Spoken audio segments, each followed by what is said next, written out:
વડોદરાના ward number 5માં ભાજપના ઉમેદવારના પ્રચાર દરમિયાન તણાવભર્યું વાતાવરણ સર્જાયું હતું। કિશનવાડી વિસ્તારમાં એક યુવકે પૂર્વ કોર્પોરેટરને સવાલો પૂછતા જ મામલો ઉગ્ર બની ગયો હતો।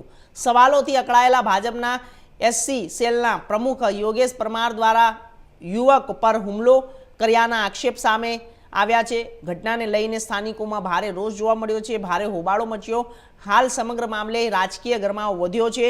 વડોદરા શહેરના વોર્ડ નંબર 5માં ભાજપના ઉમેદવારો દ્વારા ચાલી રહેલા ચૂંટણી પ્રચાર દરમિયાન અચાનક જ બબાલ સર્જાઈ હતી, જે મારામારી સુધી પહોંચી। કિશનવાડી વિસ્તારમાં પ્રચાર માટે ગયેલા ઉમેદવારોની હાજરીમાં એક યુવકે આ વિસ્તારમાં પૂર્વ કોર્પોરેટર ડોક્ટર હિતેન્દ્ર પટેલને કેટલાક પ્રશ્નો પૂછ્યા હતા।